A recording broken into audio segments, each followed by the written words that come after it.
Under the Lion's Paw by Hamlin, Garland. It was the last of autumn and first day of winter coming together. All day long the plowmen on their prairie farms had moved to and fro in their wide level fields through the falling snow, which melted as it fell, wetting them to the skin all day, notwithstanding the frequent squalls of snow, the dripping, desolate clouds, and the muck of the furrows, black and tenacious as tar. Under their dripping harness, the horses swung to and fro silently with what marvelous, uncomplaining patience which marks the horse. All day the wild geese, honking wildly as they sprawled sideways down the wind, seemed to be fleeing from an enemy behind, and with neck outthrust and wings extended, sailed down the wind, soon lost to sight. Yet the plowman behind his plow, though the snow lay on his ragged greatcoat and the cold clinging mud rose on his heavy boots, fettering him like the gyves, whistled in the very beard of the gale. As day passed, the snow, ceasing to melt, lay along the plowed land and lodged in the depth of the stubble, till on each slow round the last furrow stood out black and shining as jet between the plowed land and the gray stubble. When night began to fall, and the geese, flying low, began to alight invisibly in the near cornfield, Stephen Council was still at work finishing a land. He rode on his sulky plow when going with the wind, but walked when facing it. Sitting bent and cold, but cheery under his slouched hat, he talked encouragingly to his four-in-hand. "Come round there, boys, round again. We gotta finish this land. Come in there, Dan. Stiddy, Kate, stiddy. None of your tantrums, Kitty. It's pretty tough, but gotta be did. Step along, Pete. Don't let Kate get your single tree on the wheel. Once more." They seemed to know what he meant, and that this was the last round, for they worked with greater vigor than before. "Once more, boys, and then, says I, oats in a nice warm stall, and sleep for all." By the time the last furrow was turned on the land, it was too dark to see the house, and the snow was changing to rain again. The tired and hungry man could see the light from the kitchen shining through the leafless hedge, and he lifted a great shout. Supper for half a dozen. It was nearly 8 o'clock by the time he had finished his chores and started for supper. He was picking his way carefully through the mud when the tall form of a man loomed up before him with a premonitory cough. "What do ye want?" was the rather startled question of the farmer. "Well, you see," began the stranger in a deprecating tone, "we like to get in for the night. We've tried every house for the last 2 miles, but they ain't any room for us. My wife's just about sick, and the children are cold and hungry." "Oh, y'all want to stay all night, eh?" "Yes, sir. It'd be a great Well, I don't want it a practice to turn anybody away hungry, not on such nights as this. Drive right in. We ain't got much, but such as it is." But the stranger had disappeared, and soon his steaming, weary team, with droopy heads and swinging single trees, moved past the well to the block beside the path. Council stood at the side of the schooner and helped the children out, 2 little half-sleeping children and then a small woman with a babe in her arms. "There you go," he shouted jovially to the children. "Now we're all right. Run right along to the house there and tell Ma'am Council you want something to eat. Right this way, miss. Keep right off to the right there. I'll go and get a lantern. Come," he said to the dazed and silent group at his side. "Mother," he shouted as he neared the fragrant and warmly lighted kitchen, "here are some wayfarers and folks who need something to eat and a place to snoot." He ended by pushing them all in. Mrs. Council, a large, jolly, rather coarse-looking woman, to the children in her arms. "Come right in, you little rabbits. Most asleep, hey? Now here's a drink o' milk for each of you. I'll have some tea in a minute. Take off your things and set up the fire." While she set the children to drinking milk, Council got out a lantern and went out to the barn to help the stranger about his team, where his loud, hearty voice could be heard as it came and went between the haymow and the stalls. The woman came to light as a small, timid, and discouraged-looking woman, but still pretty in a thin and sorrowful way. "Land's sakes, and you've traveled all the way from Clear Lake today in this mud. Well, well, no wonder you're all tired out. Don't wait for the man, miss. She hesitated, waiting for the name. Haskins. Miss Haskins, sit right up to the table and take a good swig of tea whilst I make some toast. It's green tea and it's good. I tell Council as I get older, I don't seem to enjoy young hyson nor gunpowder. I want to real green tea just as it comes off the vines. Sometimes seems to have more heart in it some way. Don't suppose it has. Council says it's all in my eye. Going on in this easy way, she soon had the children filled with bread and milk and the woman thoroughly at home, eating some toast and sweet melon pickles and sipping the tea. See the little rats, she laughed at the children. They're full as they can stick now, and they want to go to bed. Now don't get up, Miss Haskins. Sit right where you are and let me look after him. I know all about young ones, though I'm all alone now. Jane went and married last fall. But as I tell Council, it's lucky we keep our health. Sit right there, Miss Haskins. I won't have you stir a finger. It was an unmeasured pleasure to sit there in the warm, homely kitchen, the jovial chatter of the housewife driving out and holding at bay the growl of the impotent, cheated wind. The little woman's eyes filled with tears, which fell down upon the sleeping baby in her arms. The world was not so desolate and cold and hopeless after all. Now I hope Council won't stop out there and talk politics all night. He's the greatest man to talk politics and read the Tribune. How old is it? She broke off and peered down at the face of the babe. 2 months and 5 days, said the mother with a mother's exactness. You don't say. I want to know. The dear little pudsey woodsy, she went on, stirring it up in the neighborhood of the ribs with her fat forefinger. Pooty tough on her to go gallivanting cross lots this way. Yes, that's so. A man can't lift a mountain, said Council, entering the door. Mother, this Mr. Haskins from Kansas. He's been eaten up and drove out by grasshoppers. Glad to see ya, Pa. Empty that wash basin and give him a chance to wash. Haskins was a tall man with a thin, gloomy face. His hair was a reddish brown, like his coat, and seemed equally faded by the wind and sun, and his sallow face, though hard and set, was pathetic somehow. You would have felt that he had suffered much by the line of his mouth showing under his thin yellow mustache. Hadn't I got home yet, Sary? Hadn't seen him. Well, sit right up, Mr. Haskins. Wade right into what we've thought. 'Tain't much, but we managed to live on it. She gets fat on it, laughed Council, pointing his thumb at his wife. After supper, while the women put the children to bed, Haskins and Council talked on, seated near the huge cooking stove, the steam rising from their wet clothing. In the Western fashion, Council told as much of his own life as he drew from his guest. He asked but few questions, but by and by the story of Haskins' struggles and defeat came out. The story was a terrible one, but he told it quietly, seated with his elbows on his knees, gazing most of the time at the hearth. I didn't like the looks of the country anyhow, Haskins said, partly rising and glancing at his wife.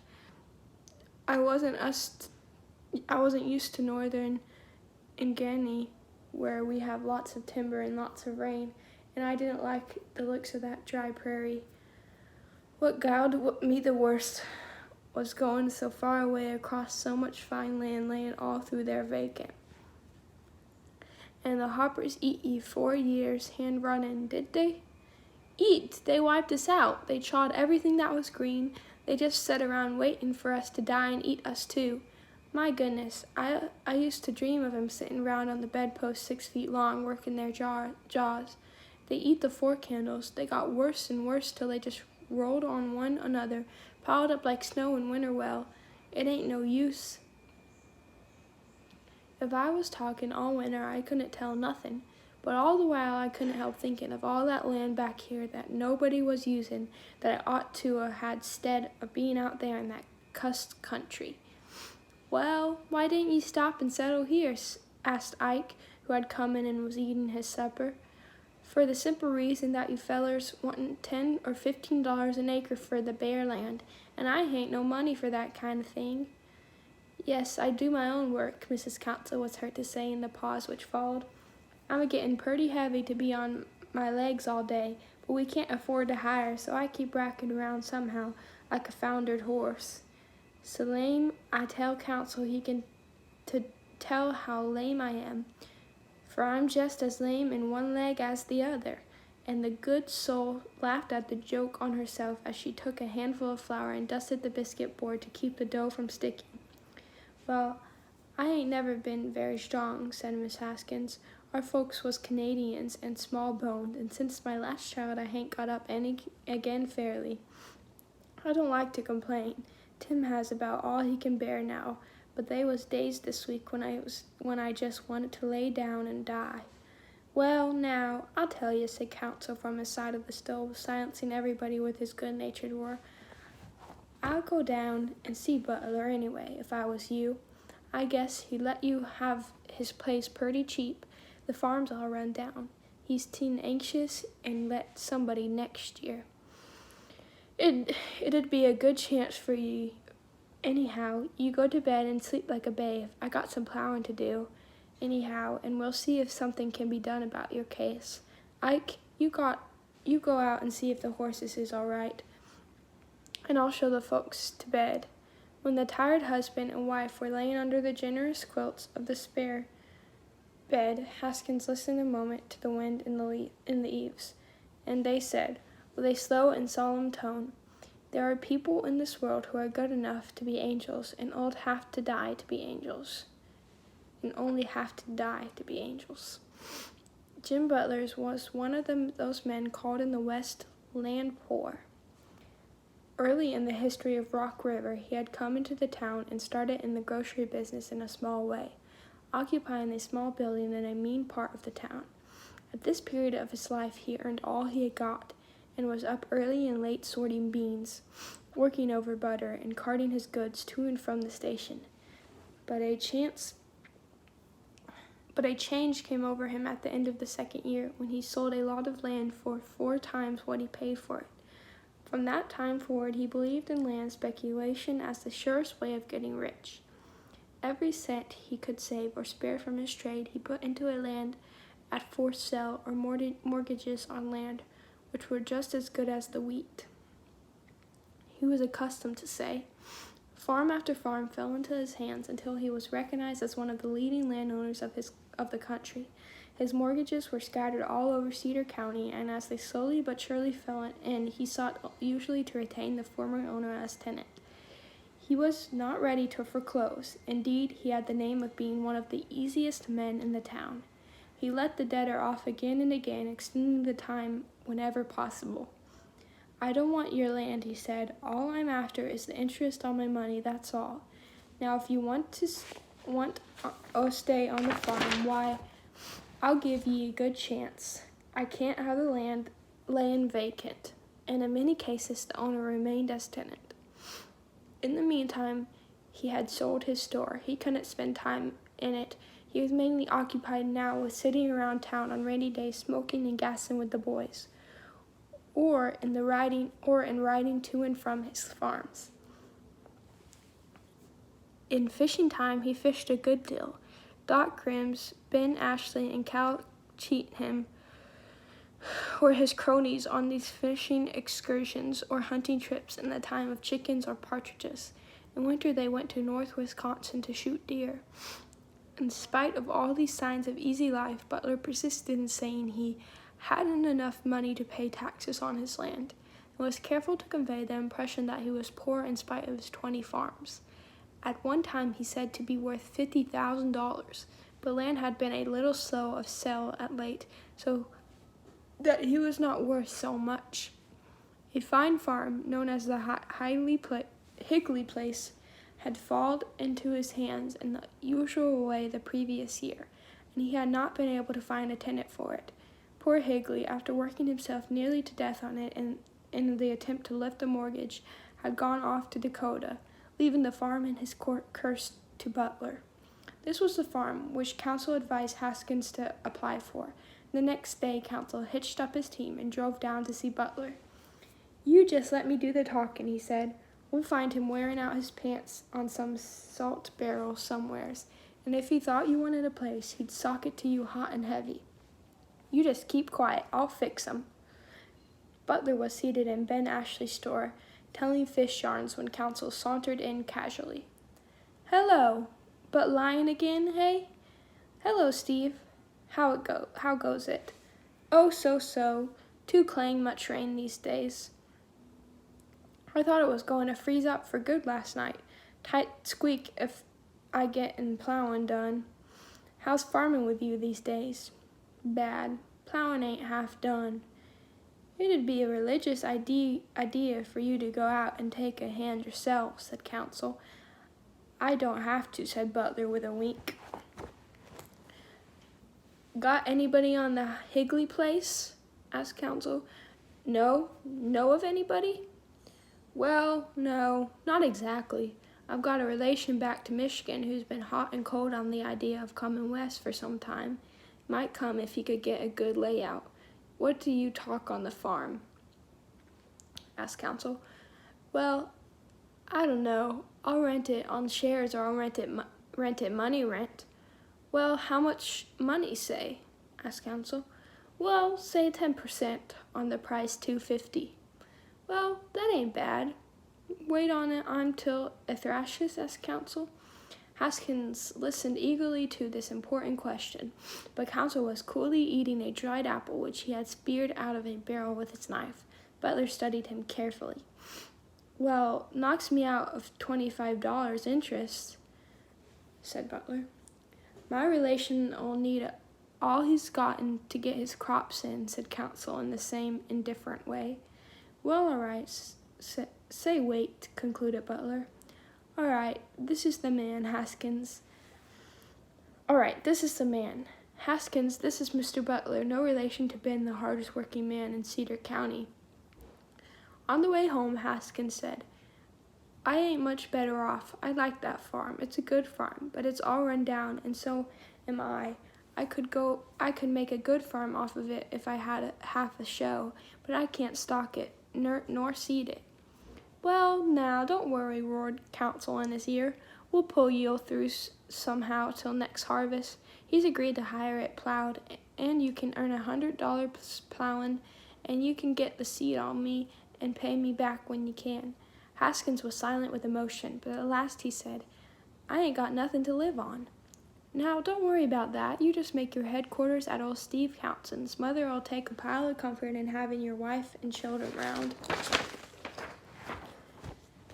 You see, Jane's married off lately, and Ike's away a good deal, so we'll be darn glad to have you stop with us this winter.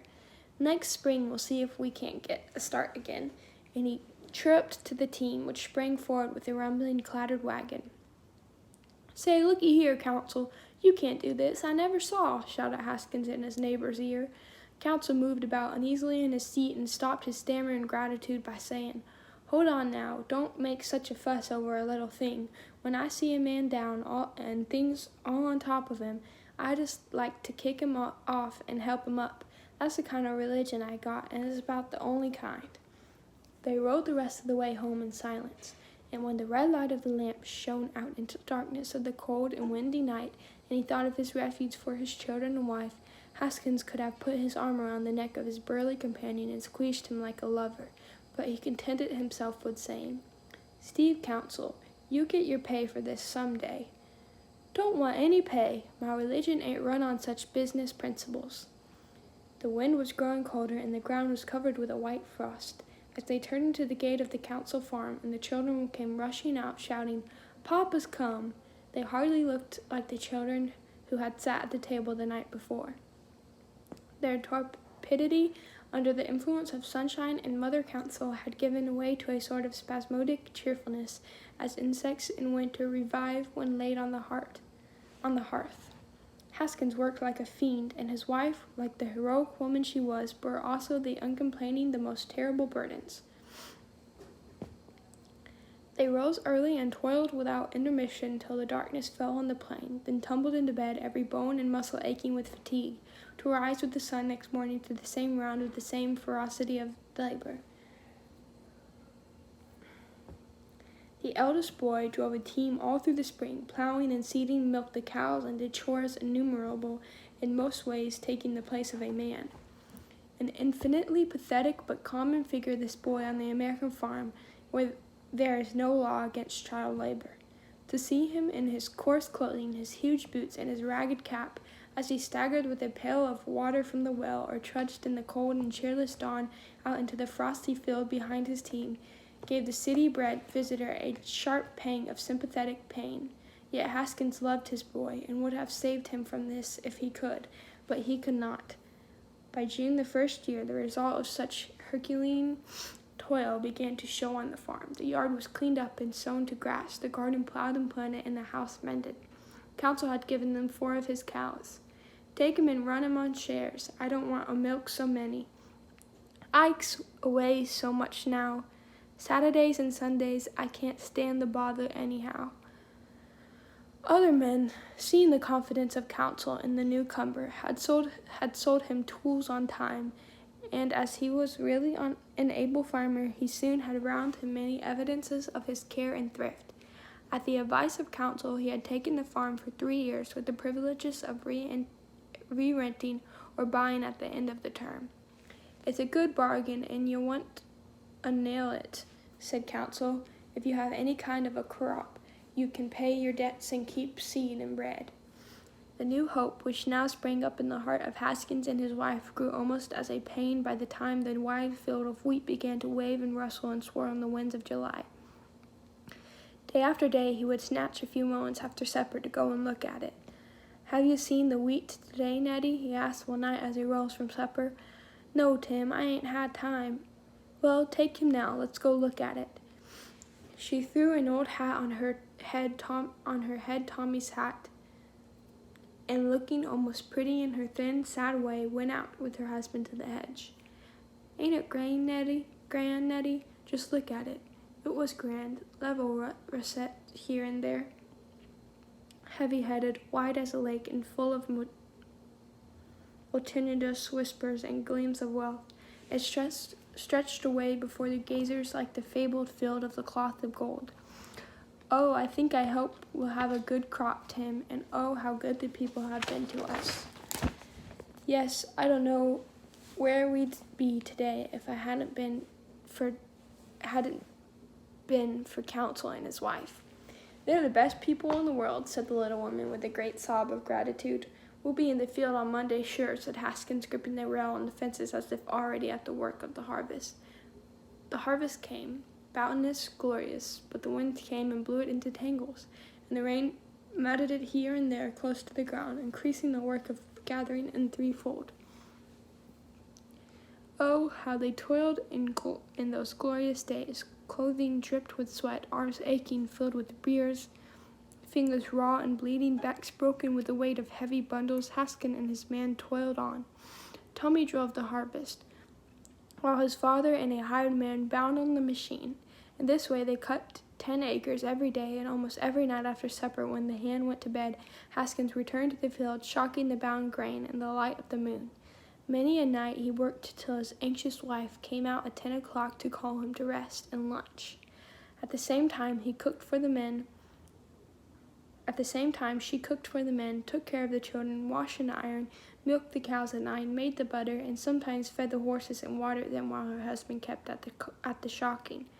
No slave in the Roman galleys could have toiled so frightfully and lived, for this man thought himself a free man, and that he was working for his wife and babes.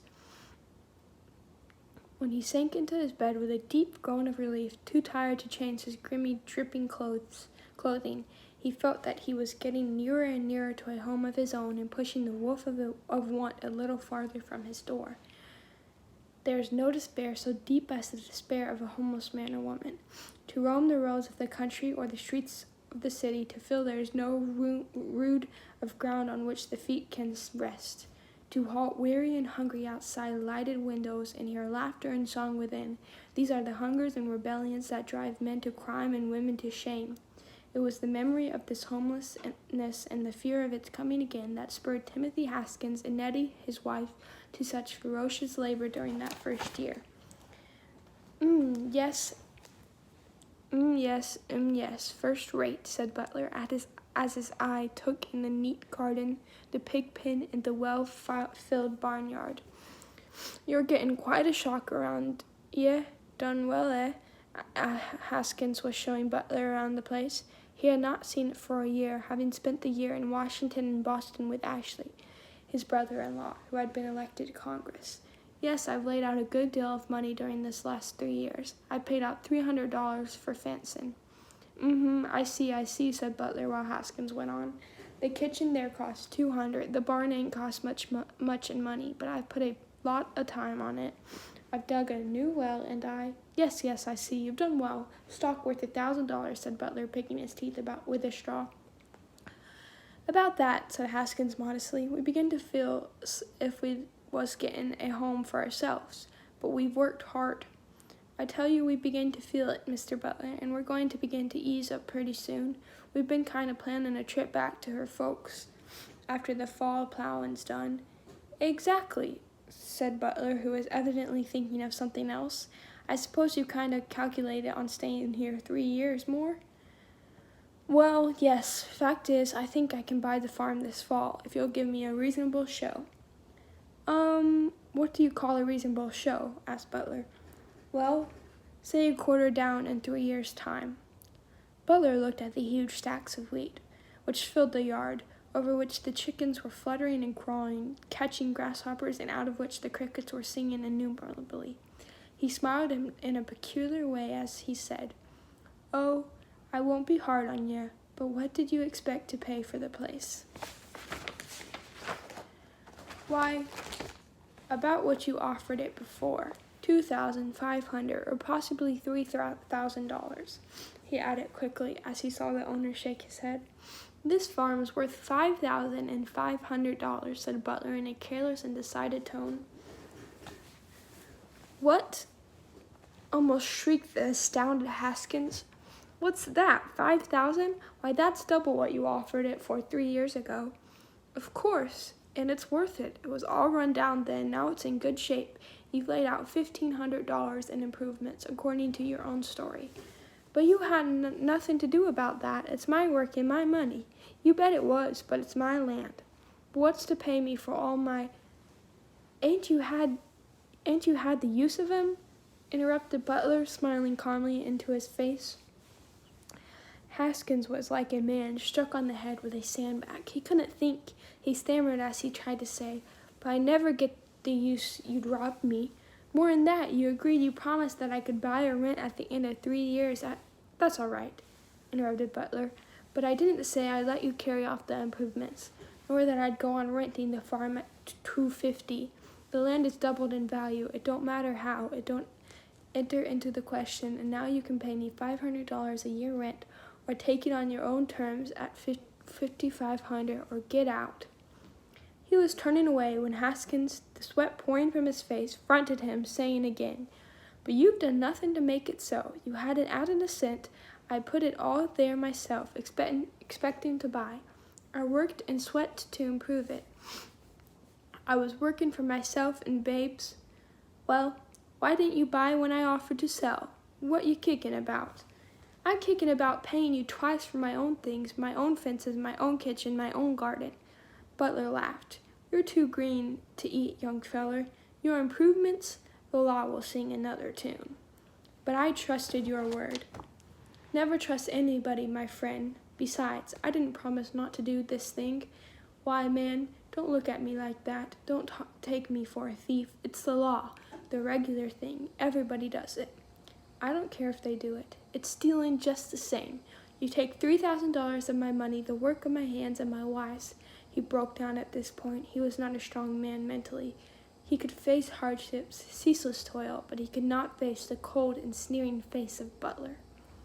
"But I don't take it," said Butler coolly. "All you've got to do is to go on just as you've been going, or give me $1,000 down and a mortgage at 10% on the rest." Haskins sat down blindly on a bundle of oats nearby, and with staring eyes and drooping head went over the situation. He was under the lion's paw. He felt a horrible numbness in his heart and limbs. He was hid in a mist, and there was no path. Butler walked about, looking at the huge stacks of grain and pulling now and again a few handfuls out, shelling the heads in his hands and blowing the chaff away. He hummed a little tune as he did so. He had an accommodating air of waiting. Haskins was in the midst of the terrible toil of the last year. He was walking again in the rain and the mud behind his plow. He felt the dust and dirt of the threshing, the ferocious husking time, with its cutting wind and biting, clinging snows, laid hard upon him. When he thought of his wife, how she had cheerfully cooked and baked, without holiday and without rest. "Well, what do you think of?" inquired the cool, mocking, insinuating voice of Butler. "I think you're a thief and a liar," shouted Haskins, leaping up, "a black-hearted hound." Butler's smile maddened him. With a sudden leap, he caught a fork in his hand and whirled it in the air.